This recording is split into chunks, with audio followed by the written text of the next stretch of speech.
Subang Jaya bertujuan untuk satu alat penting untuk dakwah kristenisasi kepada orang Melayu. Kita kena ingat pusat latihan bola sepak ni bukan sahaja orang Melayu, orang India, Cina, Sing dan orang Iban pun ada belajar. Tetapi laporan disebut ialah alat penting untuk dakwah kristenisasi kepada orang Melayu. Kenapa orang Melayu sahaja khusus? Kita tengok laporan bergambar. Jadi semua ni dalam bahasa Portugis, saya dah Google translatekannya. Tepat tidak bahasa ni tu wallahu alam. Kita kadang baca Google Translate ni kadang-kadang susah kita nak faham sebab dia punya grammar tu ditampukan.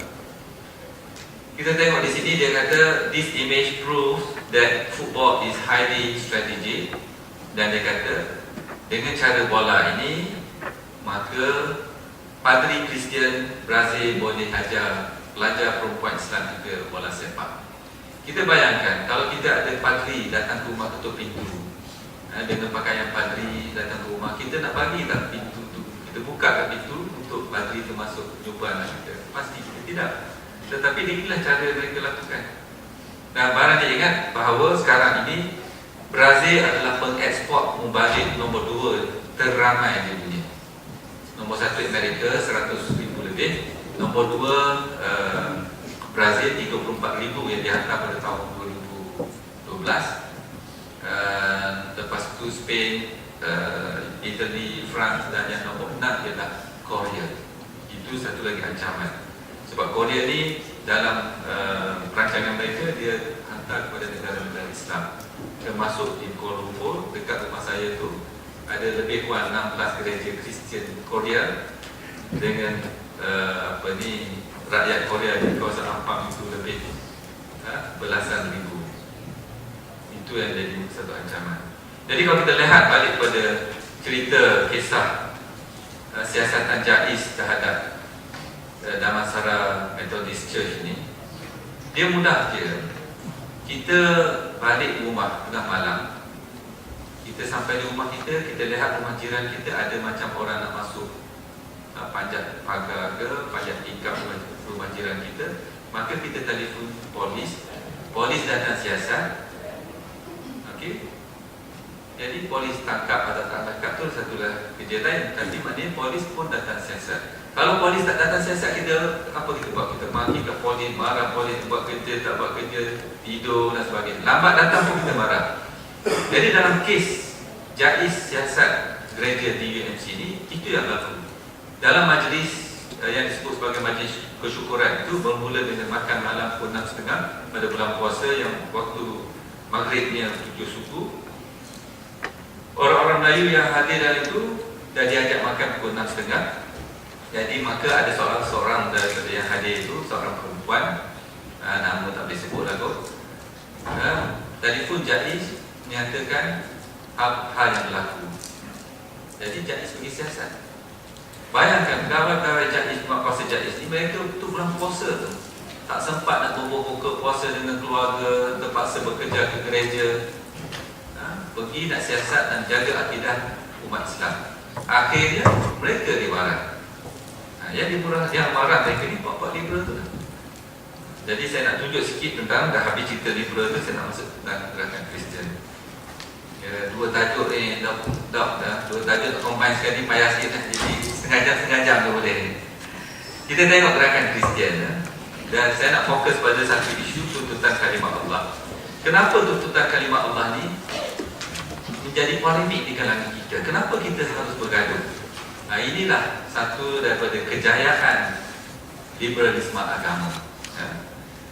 Dia mudah nak faham. Isu kalimah Allah ni mudah nak faham. Orang universiti lagi lah mudah nak faham. Nama saya Karim. Saya seorang lelaki. Orang lelaki dalam bahasa Inggeris kita sebut man. Bukalah kamus terjemahan mana-mana ataupun guna Google Translate. Man tu kalau kita buka, tekan man Google Translate, keluar lelaki. Tak mungkin ataupun mustahil tekan man Google Translate, keluarnya Karim. Menasabah tak? Mustahil. Tak mungkin kita buka mana-mana kamus terjemahan, kamus peribahasa, man itu diterjemah dengan satu nama. Dan begitulah juga dengan istilah God yang nak ditranslate kepada, nak diterjemah kepada bahasa Melayu itu, mesti God itu Tuhan. Cuba Google Translate ini. Kalau siapa yang ada PDA tu terus buat je. Memang God terjemahnya menjadi Tuhan, bukan Allah. Jadi isu kalimah Allah ni mudah dia nak faham, tapi ada setengah pihak yang liberal pemikirannya nak kelirukan. Kemudian dia kata kenapa di Indonesia tu boleh guna Allah. Mudah saja nak faham. Kita di Indonesia guna Allah. Kita ambil contoh kereta. Car, bahasa Melayu sebut kereta. Kita tak sebut jenama kereta itu Proton. Kalau di Indonesia, car itu diterjemah sebagai mobil, tak sebut kereta. Kalau Malaysia kita nak sebut mobil, itu tempat isi minyak. Oh dah tak ada dah, tinggal Petron sekarang. Jadi tak boleh pakai. Mobil bukan di Malaysia.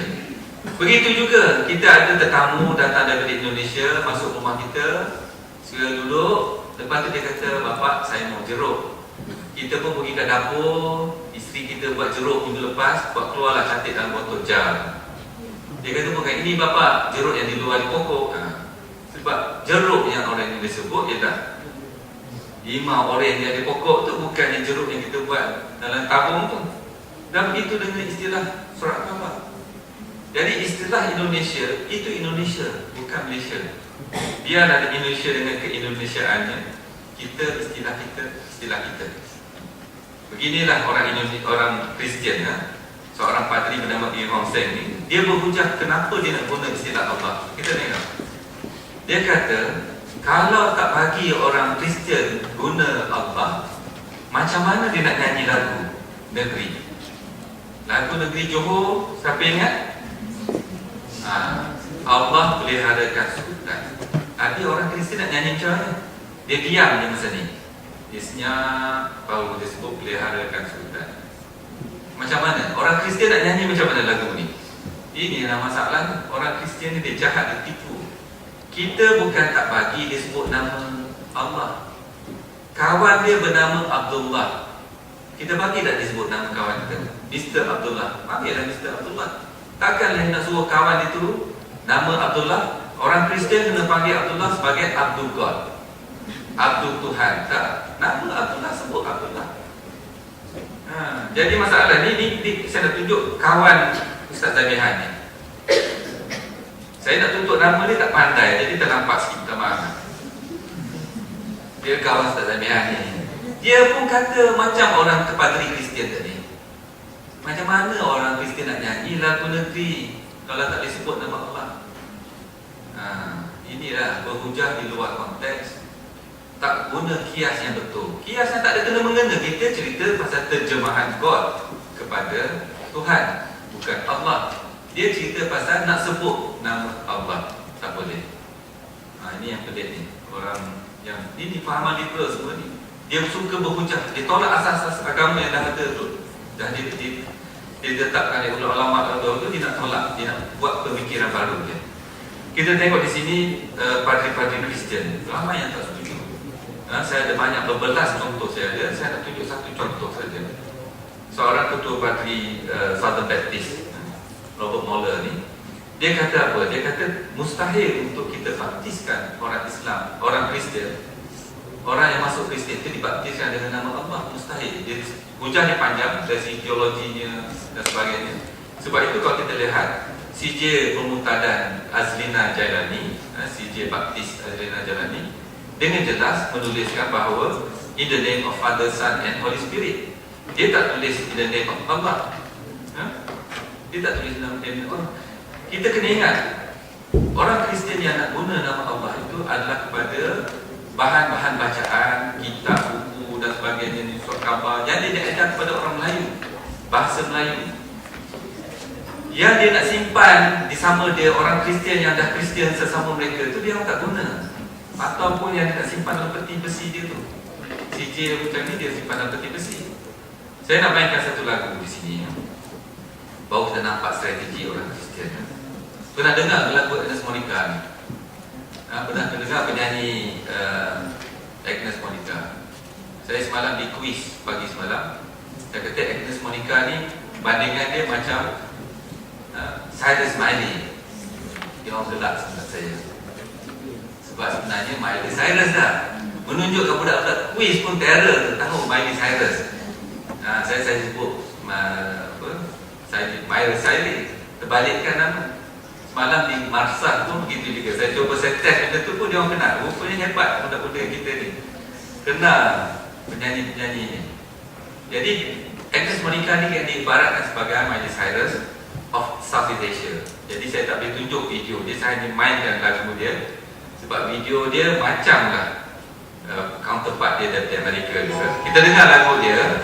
Saya terus ke depan, kita dengar. Ringkas je lah, cepat-cepat nanti. Saya tunjuk dia punya seni kata di sini dia. Ini seni kata dia, kalau kita dengar amat menarik, disebut Allah beberapa kali.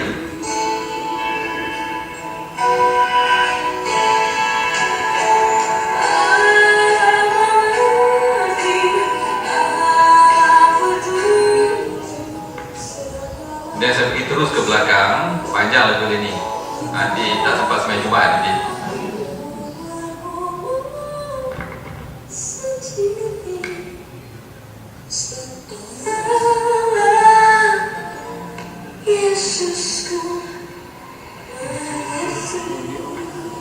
Biasa ni saya pesan jangan nyanyi lagu ni kalau dengar. Masalahnya kita ni makcik-makcik yang anak buat balik kereta baru ke kampung, pasang lagu ni, makcik pun dengar lah lagu anak dia pasang dalam radio. Sedap ni Bu Dina, ni nasyid mana kau buat balik ni? Allah, Allah, makcik pun nyanyi lah sama sampai ke hujung tu. Dia pun nyanyi lah, dia tak ikut, dia tak tahu apa benda dia nyanyi. Sebab Allah Jesus ku mengerti. Bila bercakap macam tu, nyanyi macam tu, jatuh murtad. Jadi ini kaedah orang-orang Kristian. Dia main lagu itu, dia nyanyikan lagu seperti ini. Main di sana sih banyak lagu-lagu ini. Dan begitu juga penyanyi dari Malaysia, seorang yang bernama Jacqueline Victor. Kena hati-hati dengan lagu-lagunya. Jadi saya bukan nak tayang sangat lagu tu, saya nak cerita pasal lagu tu dah diharamkan. Tetapi apabila lagu ni diharamkan, ini yang menarik. Akhbar majalah Kristian di Amerika membincang tentang pengharaman lagu itu di Malaysia. Dia kata apa? Penggunaan kalimah Allah adalah satu usaha yang strategik. Ini selepas lagu itu diharamkan, 3 bulan lepas tu, Julai, dia orang keluar artikel di dalam majalah mereka. Saya baca majalah Christianity Today tiap-tiap bulan. Banyak bahan-bahan Kristian yang saya baca. Inilah tujuannya nak tahu apa dia kata pasal Islam ni. Tengok dia kata penggunaan Allah tu satu strategi. Dan dia kata lagi, bila kita larang, maka sukalah orang Islam nak ambil dan baca Bible. Dia nampak tu? Dan saya nak tunjuk satu lagi di sini. Petikan majalah yang sama, tahun yang lain. Dia kata dengan usaha mengelakkan mengguna nama Son of God, Roh Kudus, dia tak pakai itu, dia guna nama Allah. Akhirnya membuat hasil dramatik di kalangan orang-orang Islam. Ini laporan ini adalah laporan perjumpaan padri-padri Kristian pada Disember 2010. Dia mengumpul lebih 1,000 orang padri Kristian di seluruh dunia yang buat kerja dakwahnya di negara-negara Islam, membincang strategi dakwah Kristian. Mereka merumuskan usaha yang mereka guna seperti guna nama Allah dan istilah-istilah lain itu, Kitabullah dan sebagainya, itu telah membuahkan hasil yang dramatik di kalangan orang-orang Islam. Dia kata kenapa? Dia kata di sini Muslim reading scripture for the first time won't immediately reject Bibles as foreign to their culture. Jadi dia rasa tak asing. Sama je macam kitab Baharul Mazi, dia kata itulah kot, ataupun macam Quran dia baca ada nama Allah dan sebagainya. Itulah strategi orang Kristian, bukan baru, dah lama. Saya ada buku-buku yang lama ni pun saya ada bagaimana orang Kristian melakukan dakwah Kristian, dakwah kepada orang-orang Islam. Sama macam yang sekarang ni, dulu dah disebut tentang terjemahan kepada bahasa Melayu. Dalam buku ni disebut spesifik terjemah kepada bahasa Melayu dan bahasa Jawa. James Bolton. Kita nak tunjuk di sini kisah, masih lagi istilah kalimah Allah tadi. Kisah sepasang suami isteri daripada Nigeria, didakwa oleh padri Kristian, akhirnya masuk Kristian. dalam hujah untuk dakwah itu dia kata nama Allah tu sama je Islam Kristian. Akhirnya masuklah pasangan suami isteri ini masuk Kristian. Dah lama tu jumpa balik padri itu. Tengok dia kata, one day the pastor came to me and said, how are you? Dia kata, I answered Alhamdulillah. The pastor was very angry and he said, no brother, no more Alhamdulillah. Tidak boleh Alhamdulillah, Tuhan awak sudah bertukar. Awak tidak boleh syukur kepada Tuhan Islam. Allah tu Tuhan Islam. Tengok padri tu kata, dulu dia tak ada, dia kata boleh guna. Sebab tu pakcik ni pergi terus pakai Allah Alhamdulillah insyaAllah. Awak tak kena syukur kepada Tuhan Kristian. Dia kata apa lagi kepada Allah ni? Padri itu melarang guna Allah kerana Allah itu praise to God. Dia kata, he asked me not to use the term Allah because Allah is evil, Allah is devil, jahat, syaitan, batu hitam dan berhala. Itu yang dikatakan oleh padri Kristian. Ini majalah dia, bukan yang kita reka-reka sorok-sorok kat mana-mana ni. Kita tengok orang Kristian, punyalah dia tak ada nama Tuhan dia, dia boleh tukar-tukar nama. Untuk orang-orang Hindu di Bangladesh, ada 10% orang Bangladesh yang Hindu. Jangan kita tengok muka hidung mancung yang dasar Malaysia tu macam Shah Rukh Khan tu ingat Islam semua. Ada yang Hindu. Jadi untuk orang Hindu ni, orang Kristian dia pandai, dia cari nama Tuhan Hindu pula. Dia guna Iswara, Proton Iswara. Nama Proton Iswara tu nama Tuhan Hindu tu. Kena ingat, asalnya nama diambil daripada nama Papilio Iswara, nama saintifik, kupu-kupu lah. Tapi nama Iswara tu diambil daripada Tuhan Hindu. Okey. Tengok dia macam tak ada nama Tuhan Kristian ni, tukar-tukar je. Kenapa begini? Ini yang disebut sebagai strategi contextualisasi, contextualization. Kalau kat kampung saya nak cerita contextualization ni payah sikit lah. Nak sebut pun payah, nak bagi faham pun payah. Ini universiti ni orang faham semua. Contextualize. Dia contextualizekan dictionary dia tu kepada setempat tu. Kalau orang Malaysia guna Allah, dia guna Allah. Orang Malaysia pakai songkok, dia guna pakai songkok. Ini saya nak sebut. Akhirnya menjadi apa yang disebut sebagai insider movement.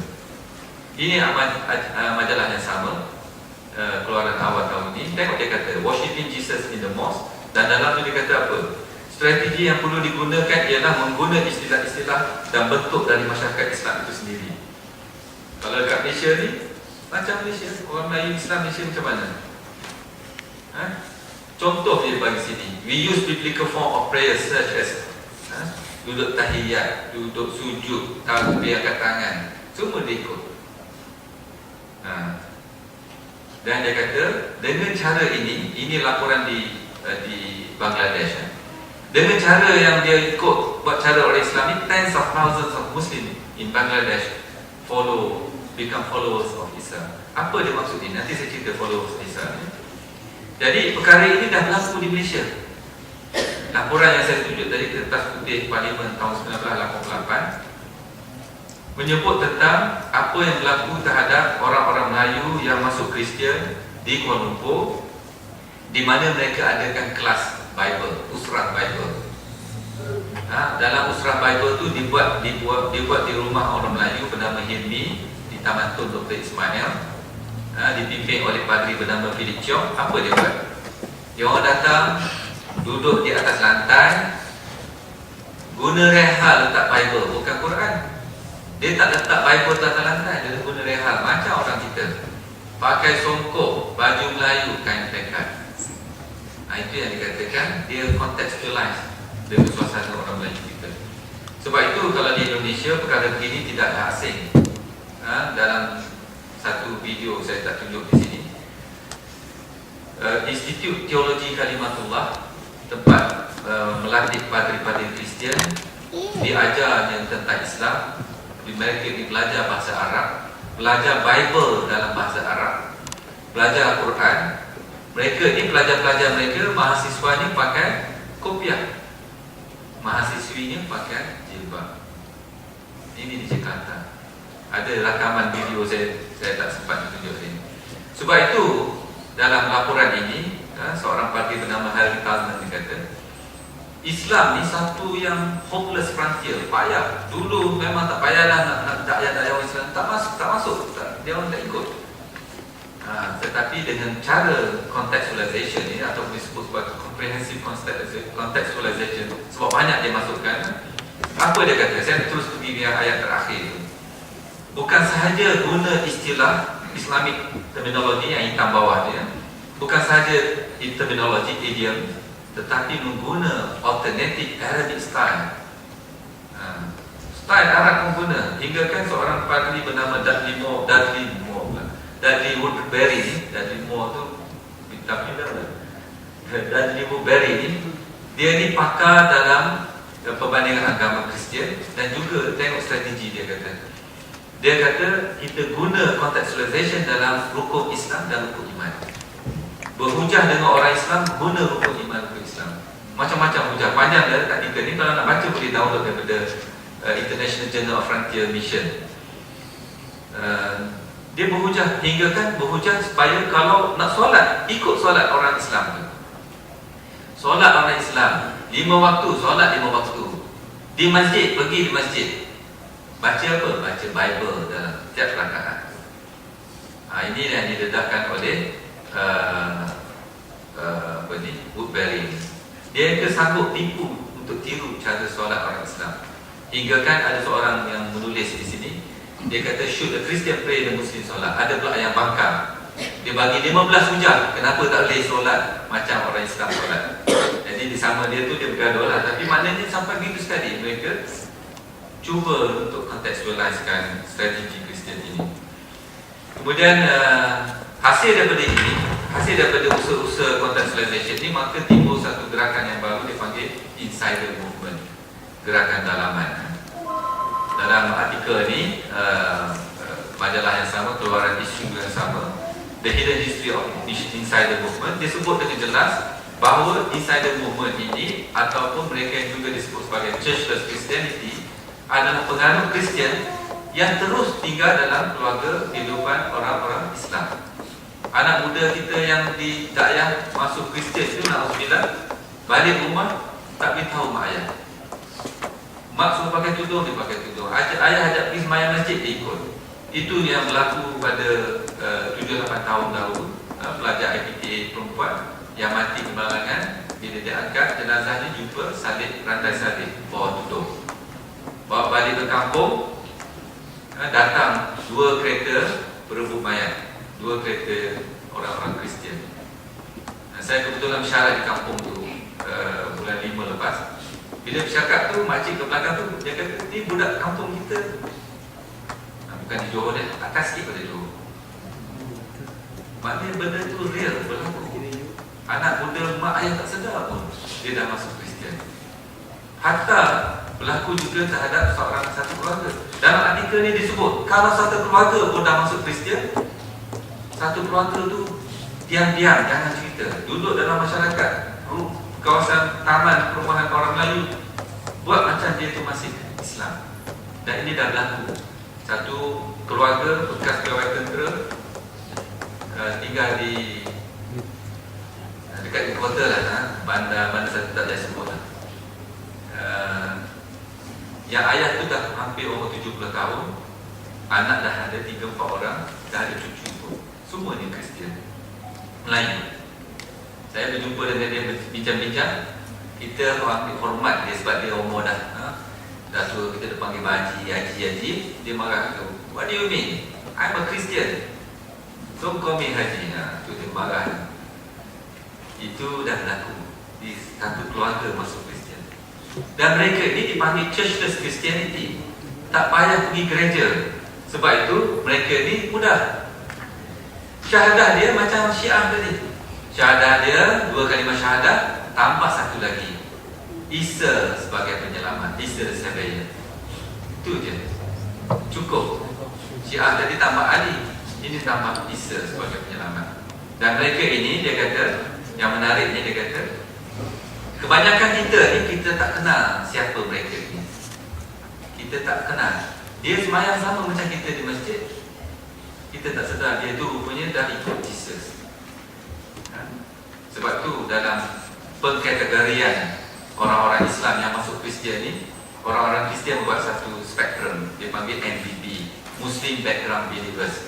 Ini dicerna oleh seorang padri bernama John Travis.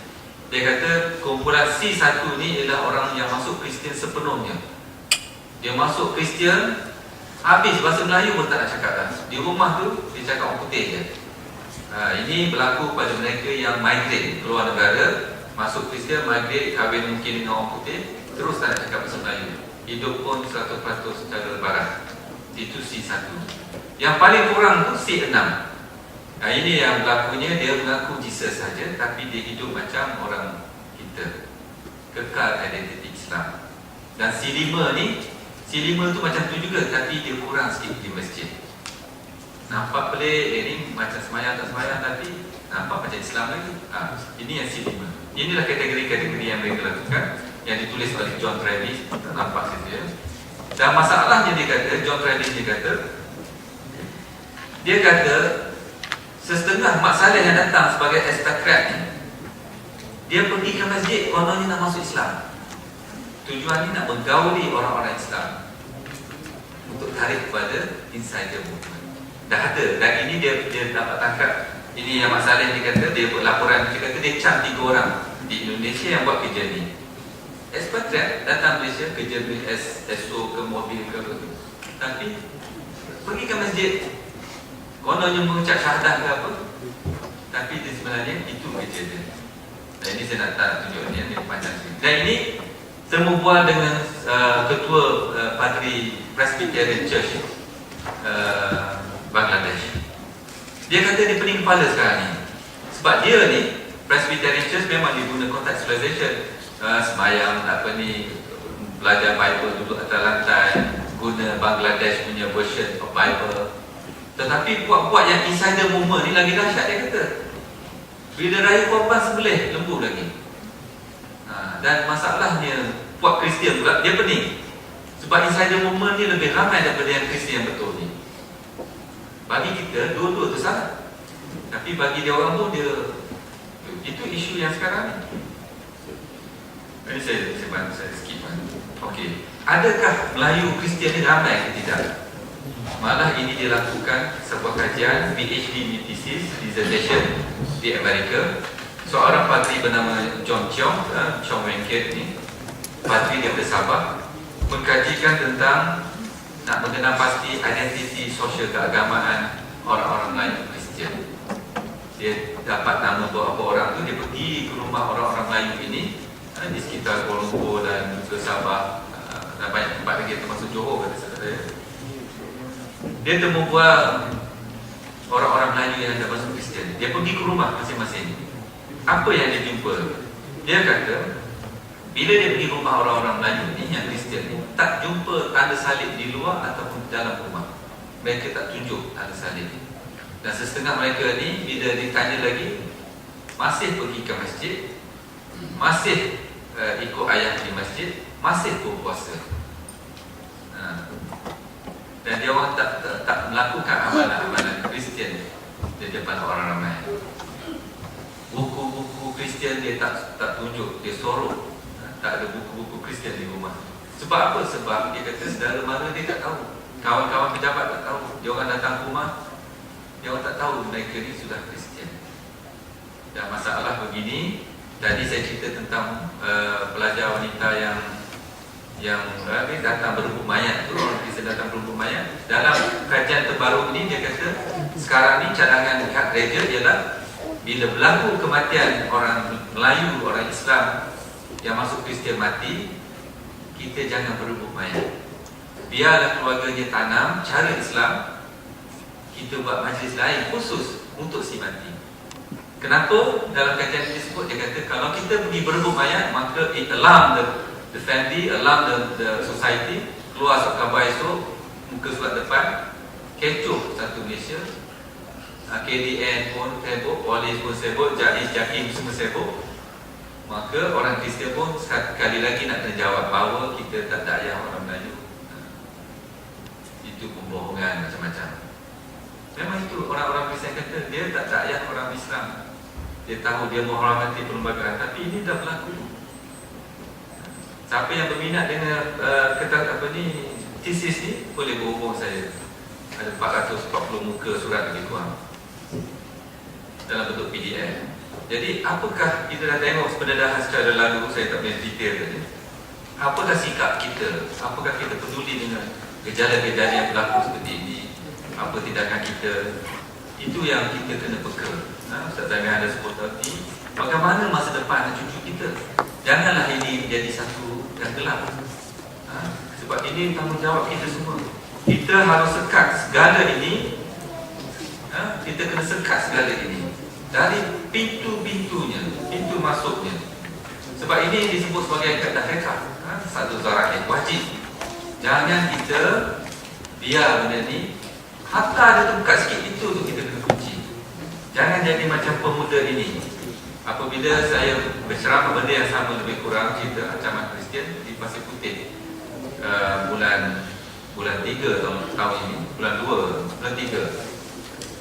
Lepas saya bercerita tentang ancaman Kristian di kalangan guru di Pasir Putih, besok pegawai polis telefon, "Cik, ada laporan polis terhadap ceramah Cik kerana dikatakan menghasut orang-orang Melayu supaya benci pada orang Kristian." Ini yang kita tak naklah. Janganlah kita nak bergaduh benda macam ni. Kita kena ingat satu zara'i ni macam mana. Kita nak keluar pergi kerja pagi-pagi, apa kita buat? Kita kunci pintu rumah. Ada grill, kita letak 4 mangga, 3 mangga kita pasang. Di pintu pagar kita kunci lagi pagar. Ada duit kita pasang alarm, letak CCTV. Punyalah takut orang curi iPad yang baru beli ataupun gelang emas yang banyak dalam rumah tu. Takutnya kita kunci segala peluang untuk pencuri masuk.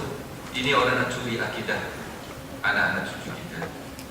Jadi kita kena berhati-hatilah. Sekarang dah pukul 12 ni, saya nak masuk sikit di bab yang akhir ni. Apakah ada ajaran sesiapa? Boleh ke? Ke dah cukup dah? Boleh sikit ya? Saya nak cerita begini. Ini satulah fahaman ancaman orang Kristian dan sebagainya itu. Tetapi ada orang buat kerja. Ada orang buat kerja. Antaranya yang saya sebut di sini rent compression. Apa yang dilakukan? Secara ringkas, rent compression punya study ni saya biasa cakap lebih kurang 3 jam. Saya ada 250 slide untuk rent compression saja. Saya nak ringkas di sini bahawa dalam kajian rent compression, buku pertama mereka, Civil Democratic Islam tu membicarakan tentang negara-negara Islam ni kita boleh pisahkan atau kelompokkan orang-orang Islam di negara itu pada 4 kumpulan. The fundamentalist, traditionalist, modernist, secularist. Dan setiap kumpulannya ada ciri-ciri mereka dengan detail disebut. Dan dia kata situ partners, resources and strategies. Mana satu yang kita nak jadikan sebagai partners kita? Ni Rand Corporation. Rand Corporation adalah badan pemikir untuk US State Department. Dia hantar report dan dia buat cadangan di sini. Dia kata partners kita siapa? Disebut modernist and secularist. Lawan kita siapa? Fundamentalist and traditionalist. Dan dia bagi cadangan-cadangan dia. Kemudian selepas beberapa tahun tu, tahun 2007, buku satu lagi, Berlin Moderate Muslim Network. Saya cerita nanti. Dalam buku Civil Democratic Islam yang pertama tu, untuk sahabat kita ni, partners kita, dia kata support the modernists first. Apa dia kata? Publish and distribute their works at subsidized cost. Sebab tu buku-buku orang-orang yang liberal ni diedar, disebar dalam masyarakat kita dengan harga yang murah ataupun diberi percuma. Antaranya Konrad Adenauer Stiftung menerbitkan semua buku Institut Kajian Dasar. Kemudian dia kata apa? Yang nombor 2 tu, encourage them to write for mass audiences and for the youth. Itu yang kita tengok baca tulisan tadi, Hafiz Bahrum, Dr. Mazhar, dibagi ruang untuk mereka menulis. Mazli Malik dia, boleh sebut nama Ustaz semua tu payahnya gitu. Mereka ni diberi ruang dalam media untuk bercakap benda-benda yang pelik-pelik. Dr. Farouk Musa-nya, Project Dialog-nya, termasuk yang lelaki dari Zat Azli yang menyatakan apa salahnya Subhan Mahram. Semua ini diberi ruang untuk mereka bercakap panjang lagi ya. Kemudian untuk yang kumpulan fundamentalist Islam dengan yang traditionalist Islam, apa dia kata? Kita encourage dia in disagreement. Kita laga-lagakan mereka. Kalau mereka nak berpakat, kita discourage alliances. Sebab tu PAS nak tak boleh berpakat. Dia akan cari elemen-elemen untuk bergaduh. Itulah. Kemudian dia kata, apa tujuannya semua ni? Supaya semua ini mengikut alignment US policy makers. Ini buku, dalam buku Civil Democratic Islam. Kemudian dia keluarkan buku Bernie Moderate Muslim Network. Dia kata macam mana nak cari ni? Kita nak rangkaikan orang-orang moderate Muslim ni. Jadi di mana nak cari? Apa ciri-ciri orang moderate ni? Mereka yang bercakap tentang demokrasi, bercakap tentang human rights, bercakap tentang kesamaan gender, bercakap tentang kebebasan beragama. Inilah puak-puak yang dikatakan sebagai moderate. Dan yang menarik tu, yang saya garis biru tu, mereka yang menerima sources of law, peraturan, ilmu fiqhnya yang tidak ikut mazhab, acceptance of non-sectarian sources of law. Bahasa mudah ni, mereka yang tak ikut mazhab. Itu. Jadi kumpulan-kumpulan yang dikira sebagai moderate. Mana nak cari dia orang tu? Di universiti dia kata. The liberal and secular Muslim academicians and intellectuals. Yang moderate religious scholars, yang Ustaz bawa balik tu bukan Ustaz Zamihan lah. Yang bawa balik Jordan pun ada. Yang bawa balik semua tu yang berfikir yang pelik sekarang ni. Bercerita-cerita yang kaul barut. Cerita macam Wanji tu. Pelik-pelik kan, keluar habis fatwa-fatwa yang pelik-pelik dia tu. Inilah orang-orangnya. Apa dia nak buat tu?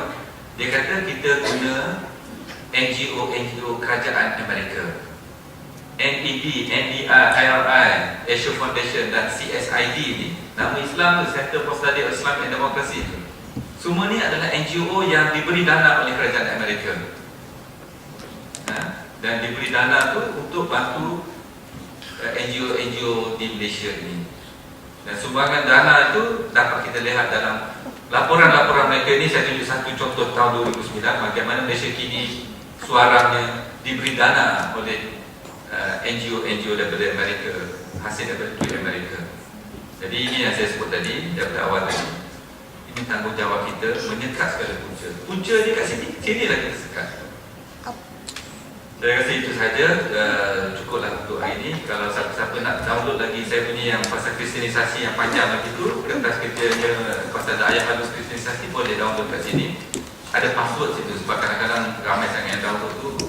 Kalau orang Kristian dia ada mengucap dulu. Dan kalau nak ber-email dengan saya pun begitu. Kalau yang nak Facebook saya pun Eka Komar. Wallahualam. Assalamualaikum.